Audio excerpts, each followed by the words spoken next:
You ever stand in a room full of warm lights and still feel cold? That was me, 10 years old, staring at a mountain of gifts under a 12-foot tree, the kind only rich people bought because they had vaulted ceilings to show it off. The house smelled like cinnamon and pine, and the whole thing looked like a page from a holiday magazine. Except one detail was missing. My name. Every box was tagged. To Austin. Love, Dad. Merry Christmas, my boy. Even the golden retriever had a stocking, embroidered, with a bone in it. I stood there in my socks, heart pounding louder than the Nat King Cole record spinning behind me. I scanned again, slower this time, just to be sure. Nothing. Not one card said, "To Eli." And no one noticed I was even standing there. I didn't cry. I didn't ask questions. I just nodded like I understood something unspoken. Because in that moment, I did. That house wasn't mine. That man wasn't my father. And I wasn't wanted. It was the kind of silent rejection you don't forget. The kind that carves itself into your ribs and grows with you. And I think that was the first time I promised myself, one day I won't need to be included. One day they'll need me. People love to romanticize stepfamilies, like it's all blended breakfasts and bonding moments. But sometimes it's not Brady Bunch, it's just branding. When my real dad walked out, I was 4. Too young to understand divorce, old enough to remember the sound of that door closing. 2 years later, Mom remarried. To a man everyone admired. Sharp suit, sharper tongue, ran a financial firm, hosted charity galas on the weekends. People said she was lucky. I wasn't so sure. He never hit me, never raised his voice. He didn't need to. His silence did the job just fine. There were no bedtime stories, no Sunday ball games, no "how was school today?"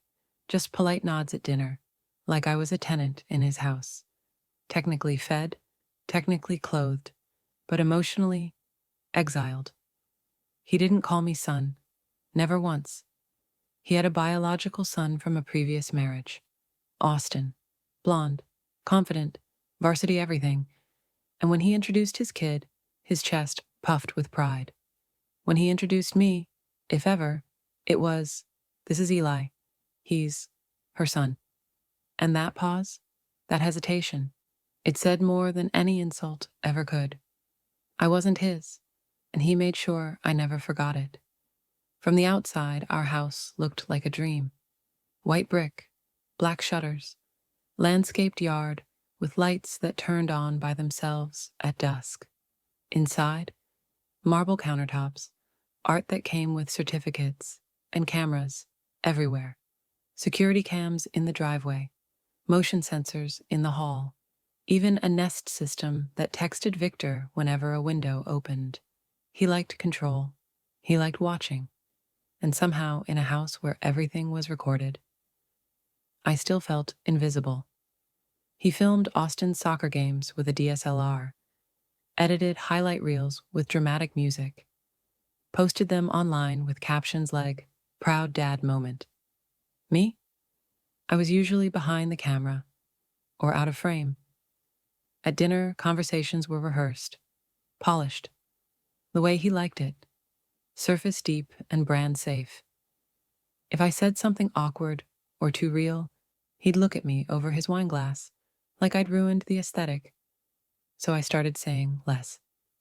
I watched how they moved through life, curated, manicured, managed. Our family wasn't a family. It was a campaign. But in that quiet, I learned something no one else in that house ever did. How to listen, how to read what wasn't said, how to disappear without losing myself. It was a Thursday night. Rain tapped against the windows like a metronome, and the house smelled like roasted lamb and money. Victor was hosting a dinner party. Investors, people who wore watches heavier than my backpack. The table was long, the wine older than me. Every plate had gold trim. I was 12, still in my school uniform, helping set the table, because it built character. I reached across to adjust a napkin when my elbow clipped a wine glass. It tipped, it shattered. Time didn't freeze, it snapped. Every head turned, conversation stopped, even the waiter flinched. And then, the moment. Victor didn't yell, he didn't even raise his voice. He just chuckled, dry and rehearsed, and said loud enough for the table to hear, "This is why I never let him near the important stuff." Laughter followed, polite, restrained. I stood there frozen, one hand still hovering over the broken glass, like I could undo it. I caught my mother's eyes across the table. She flinched, just a little, but she didn't say a word. No one did. That night, I cleared dishes with shaking hands. I swept up the glass. And later, in the dark, I sat at my desk and opened my notebook. In neat, angry print, I wrote, "One day, I'll be the one holding the important stuff, and he'll have to ask me to touch it." That was the night I stopped needing their approval and started planning my exit. Graduation day came and went. No big party, no sentimental slideshow. Just a brief handshake from my guidance counselor and a manila envelope with a scholarship offer. I'd gotten into state, full ride, accounting major. Victor said it was practical. I knew that was code for unimpressive. Still, no one stopped me when I packed my bags. I remember that morning like it was framed in glass, quiet, sterile, like the waiting room of a clinic. Mom hovered by the kitchen island, hands wrapped around a coffee mug she wasn't drinking. Victor stood near the garage, tapping his phone like he had a meeting he couldn't wait to escape to. Austin didn't show up at all. I lugged my suitcase down the hallway, wheels squeaking on the hardwood. No one offered to help. At the door, I paused, just for a second, hoping, maybe stupidly, that someone would say something. They didn't, so I opened it myself. No hugs, no, "We're proud of you." Just the sound of tires on gravel as I pulled away. And you'd think it would hurt more, but it didn't. Because I realized the door I walked out of that day, it was the same one my father left through when I was 4. Except this time, I closed it for good.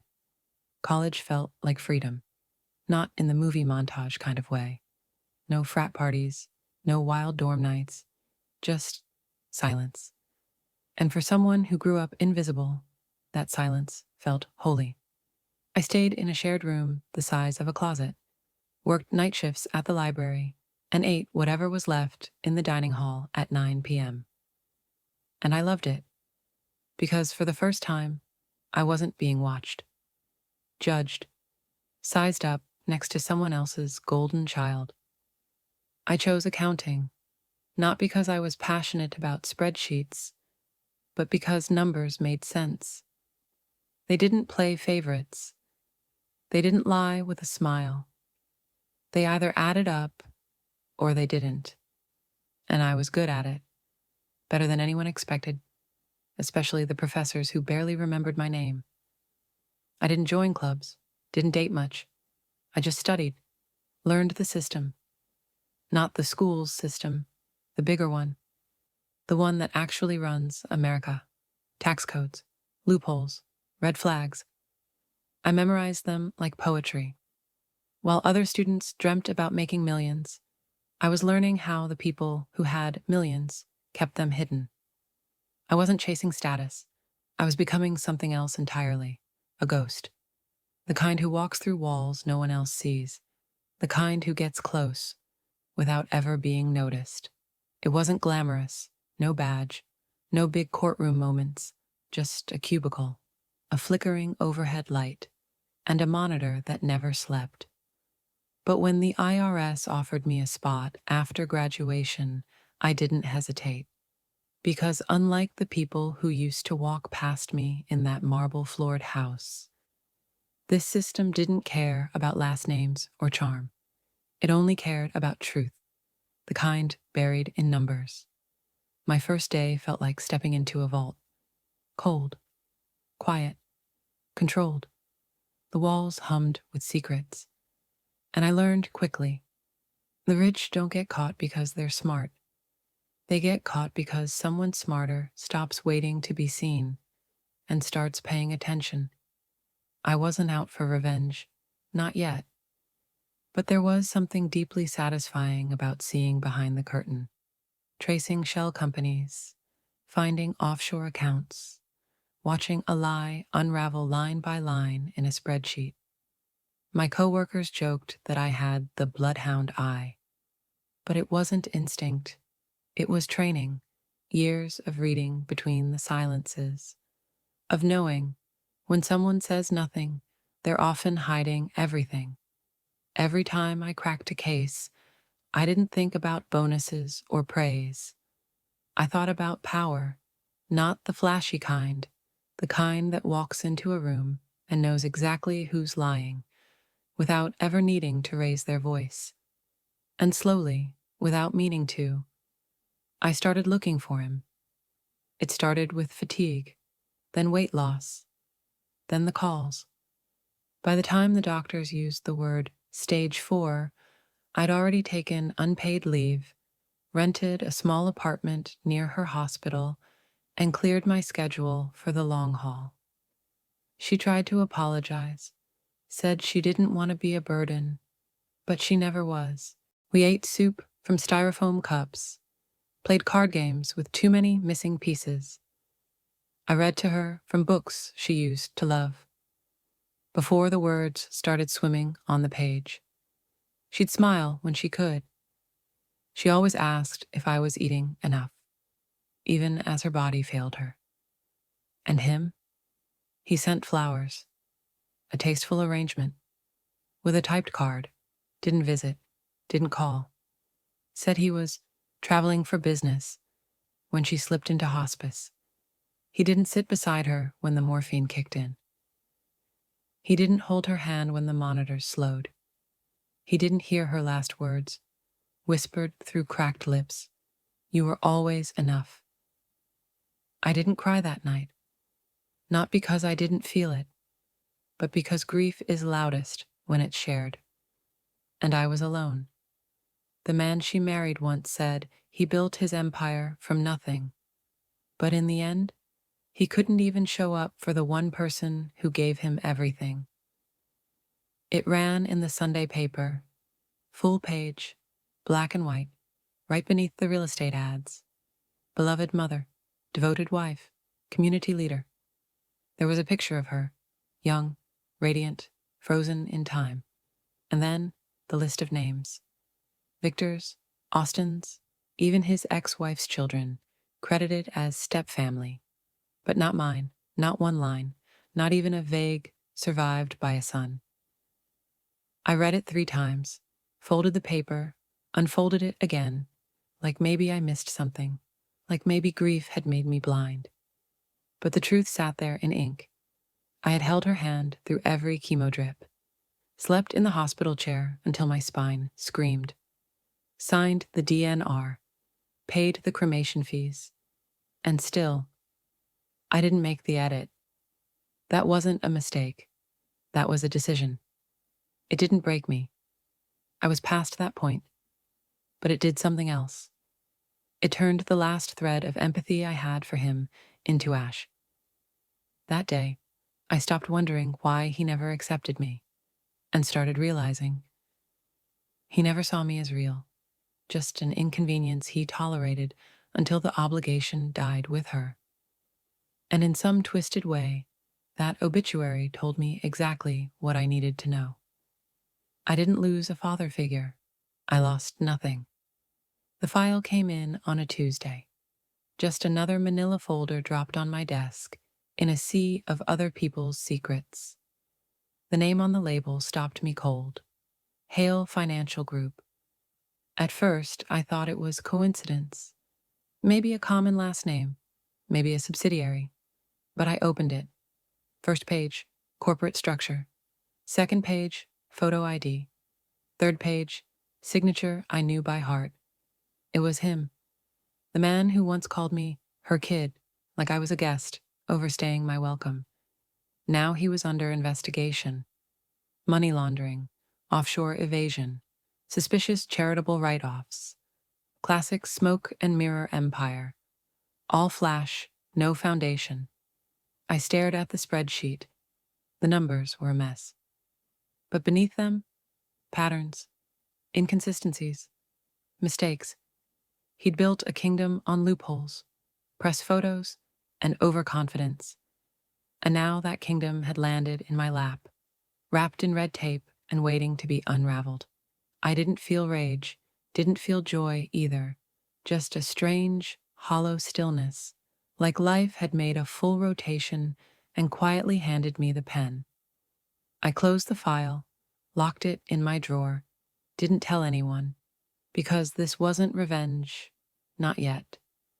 This was the beginning of something slower, sharper, something earned. And for the first time in my life, I was ready to be seen, on my terms. He had become a brand. That man with the custom suits and $1 million smile? He wasn't just rich, he was aspirational. LinkedIn thought he was a genius. Instagram thought he was a mentor. And YouTube, a walking TED Talk. Discipline, drive, decisiveness. He said that in every clip, like success was just 3D words away. His podcast was called The Hale Standard. He interviewed other CEOs, gave advice to young entrepreneurs, told stories about humble beginnings that never once included the word inheritance. Every photo, curated.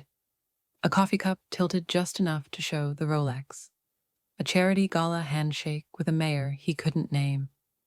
That perfect balance of ambition and philanthropy.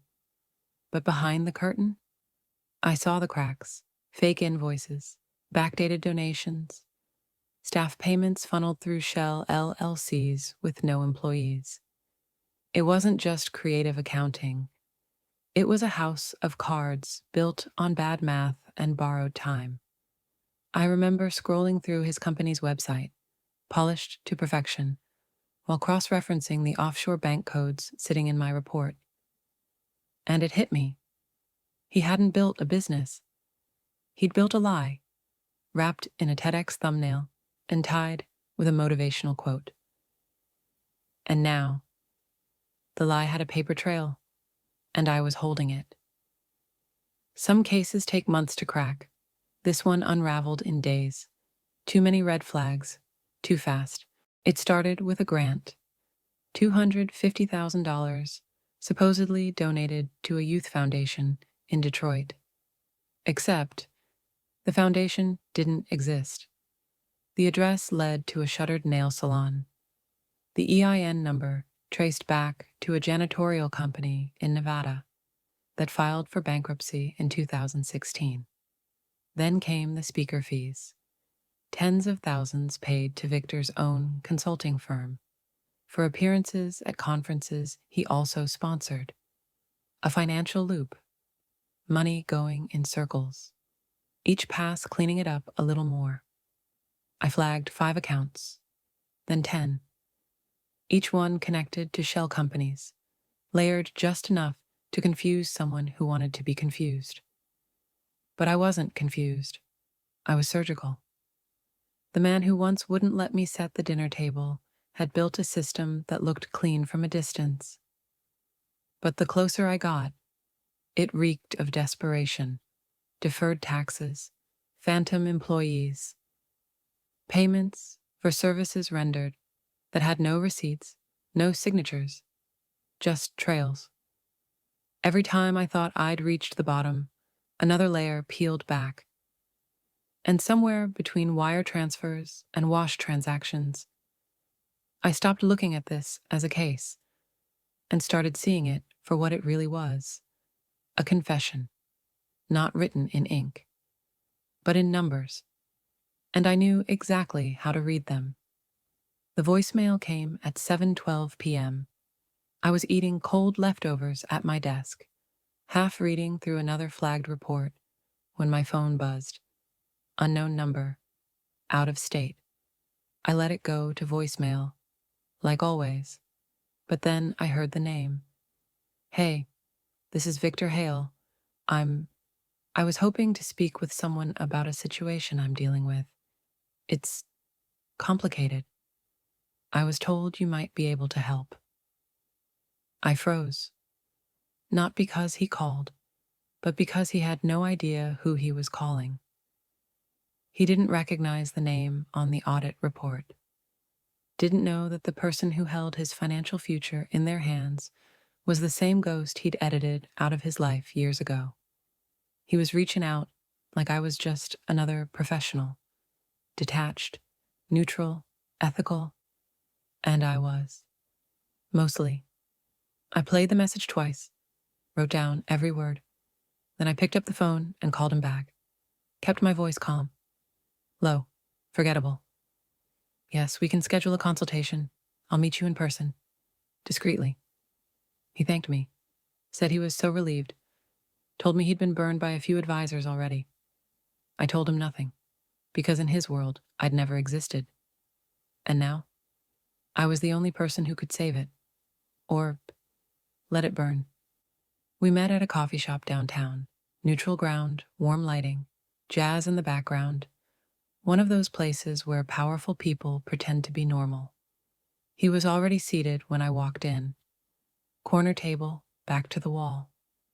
The kind of positioning that says, I still think I'm in control. But he wasn't. He looked smaller than I remembered. Not in size, but in stature. Hair thinner, eyes darting. Suit a little too crisp, like armor polished out of desperation. He stood to shake my hand.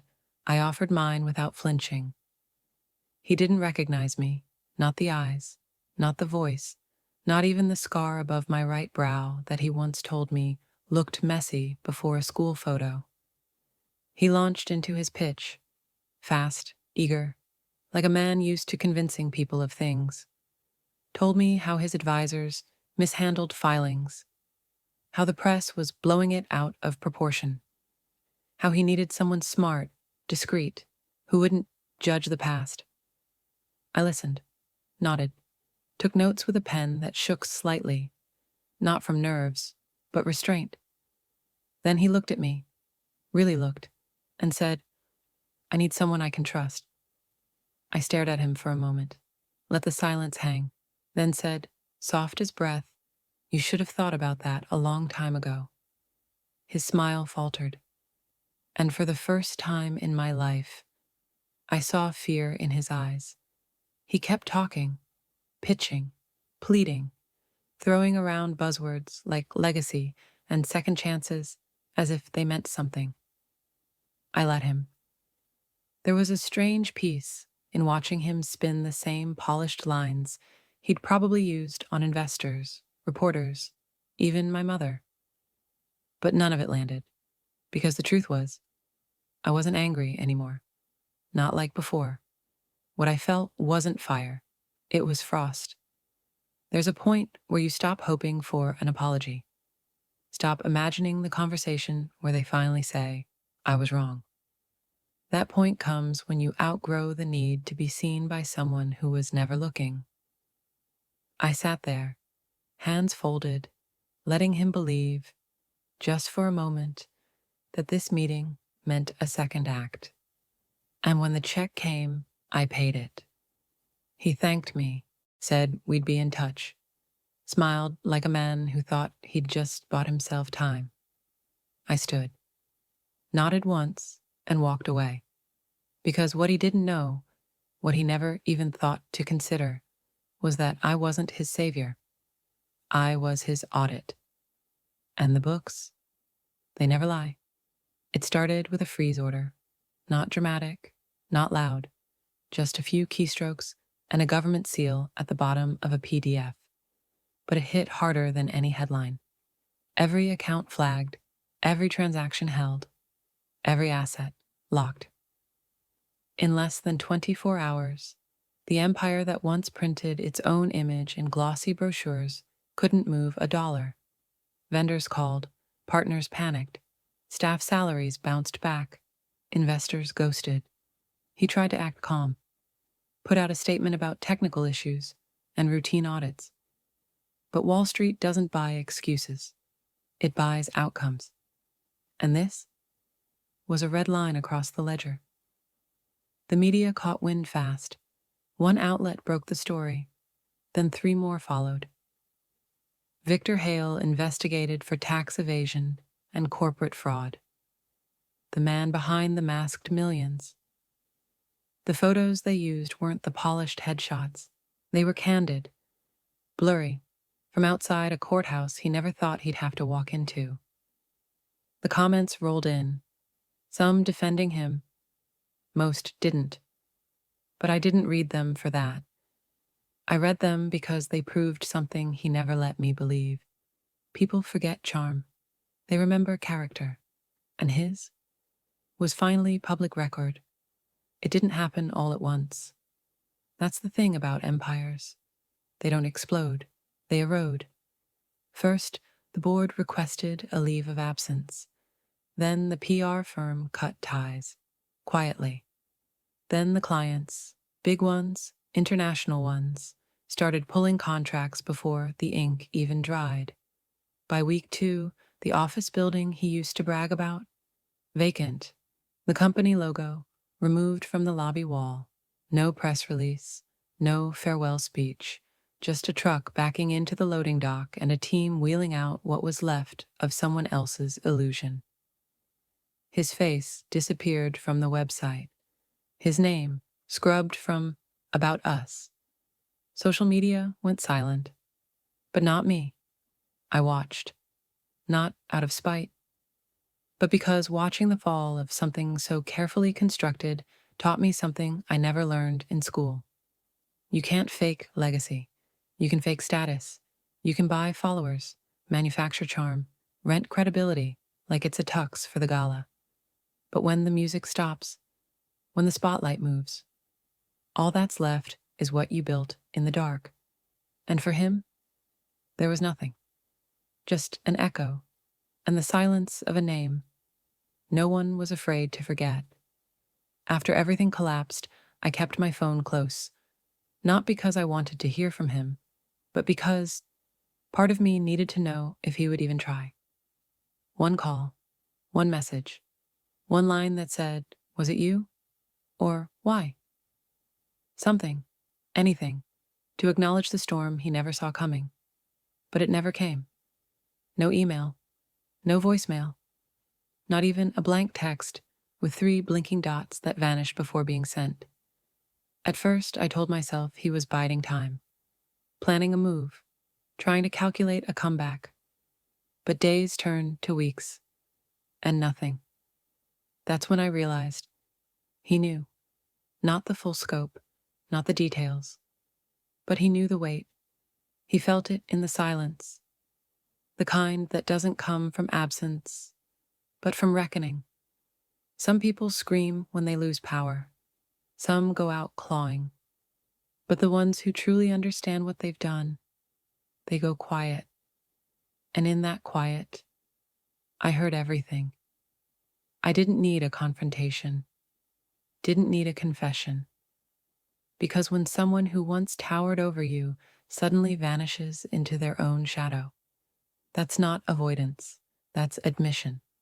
I wrote him a letter, not because I wanted to reconnect, not because I believed he deserved closure, but because I needed to hear myself say it, out loud, on paper, in ink. It started formal, like a report. Date, time, subject. Then it got honest. I told him what it felt like to grow up in a house where I was furniture. How silence hurt more than yelling ever could. How I memorized the sound of footsteps in a hallway I was never invited down. I told him about the hospital, about Mom's last breath, about the obituary. I didn't rage, didn't accuse. I just laid it down, like evidence, no flourish, no edits. Near the end, I wrote, "You always thought I wanted to be part of your world, but I didn't. I just wanted to know I wasn't disposable." I signed it, folded it neatly, slipped it into an envelope. No stamp, no address, because that letter was never for him. It was for me. The version of myself that still needed to explain, to be understood. And when it was done, I placed it in the drawer, unsent, unshaken, because some truths don't need to be delivered. They just need to be written so they can finally let go. I waited until it was late, the kind of late where the city falls into itself, windows dark, streets quiet, and even the traffic lights blink, just for no one. I pulled out the letter, still folded, still heavy, walked to the fireplace in my apartment, the one I rarely used, tossed in a few pieces of kindling, lit the match, watched the flame catch like it had been waiting, and then I dropped the envelope in. It curled at the edges, blackened slowly. The ink faded before the paper turned to ash.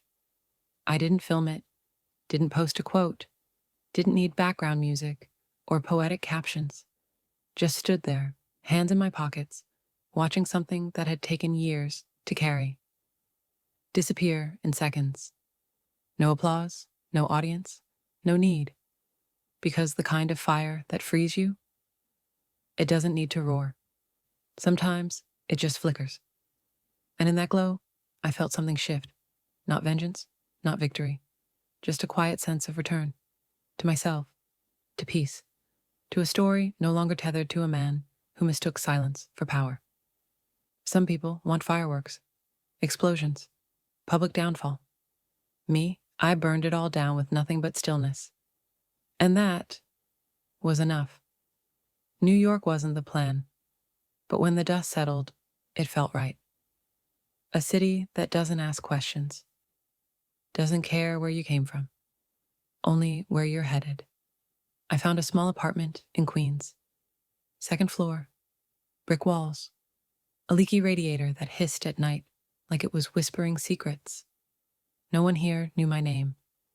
Not the barista downstairs, not the landlord, not the people I passed every morning on the 7 train, earbuds in, eyes down. And for once, I didn't have to explain myself, didn't have to shrink or perform or prove I belonged in a room someone else built. I took a job with a nonprofit, nothing flashy. Financial coordinator for a youth outreach program. Not because I needed the paycheck, but because I remembered what it felt like to be invisible in plain sight. These kids, they weren't broken, they were overlooked, and something about helping them build what no one handed me made the silence in my life feel less like absence and more like peace.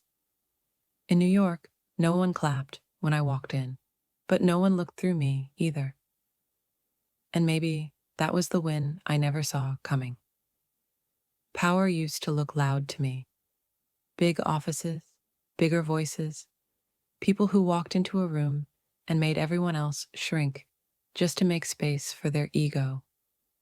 But now, power looks like walking down the street without bracing for judgment, like making decisions that don't need applause, like knowing you could ruin someone's world and choosing not to. At the nonprofit, I spend my mornings running numbers and my afternoons running into stories. Kids who've aged out of the foster system. Teens who sleep 2 buses away from school.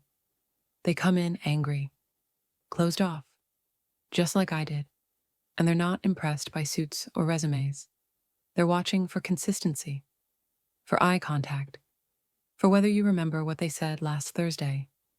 They test you, and if you pass, not with perfection, but with presence, they stay. Some days, it's just me and a whiteboard, breaking down how taxes work, Other days, it's just listening while someone finally tells the truth out loud. And no, I'm not changing the world, but I'm showing up for people who were once expected to disappear. And that feels like power. Not the kind they write headlines about, the kind that doesn't need to be seen to matter. One of the boys I mentor, Marcus, 11, sharp but guarded, asked me a question last week. It was after a budgeting session, the kind where I tried to make savings accounts sound exciting. He lingered behind while the others left, fiddling with the strap of his backpack. Then he looked up and asked, "Do you have a dad?" Not did, not what was he like, just, "Do you have one?" And it caught me off guard, because no one had asked me that in years. I could have said yes, could have rattled off a technical answer about biology or marriage licenses or legal guardianship. But I didn't. I said, "No, I don't. And maybe that's why I'm here." He didn't say anything, just nodded once, like something made sense to him in a way it hadn't before. And in that moment, I realized you don't have to carry someone's name to carry their impact. You don't need a bloodline to pass something down. Sometimes, the legacy you leave behind isn't in companies or headlines or last names.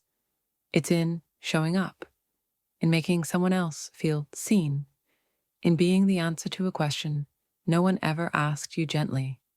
And maybe that's the only legacy worth leaving. No confrontation ever came. No dramatic phone call. No last-minute apology on a rainy doorstep. No, "I was wrong," whispered across some crowded room. And honestly, I'm glad. Because closure isn't about them. It's about what you do when you finally stop waiting for it. There was a time I used to rehearse it all in my head. What I'd say if he ever looked me in the eye again. How I'd stand. What I'd wear. Like it would mean something if he finally saw me. But here's the truth. Some people never will. And some stories don't get neat endings. Sometimes the person who hurt you just fades. No fireworks, no justice speech, just silence. And in that silence, you learned something freeing. You don't need witnesses to move on. You don't need recognition to reclaim your place in the world. You just need to choose peace. Louder than your need to prove a point. I didn't close that chapter with revenge or redemption. I closed it by not needing either. And that's the kind of closure that doesn't echo. It settles.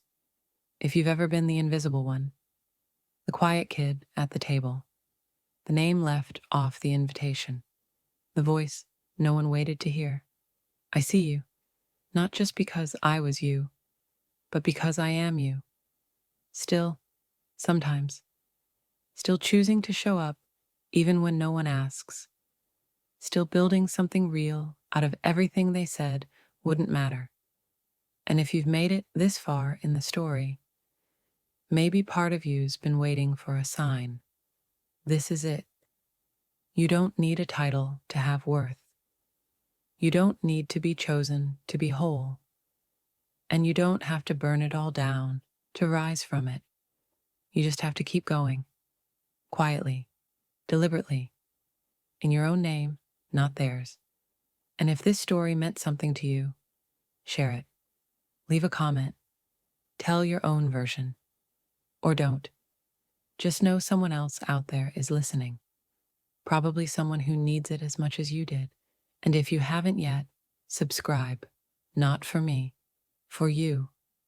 Because stories like this, they aren't just about revenge. They're about return, to dignity, to peace, to yourself.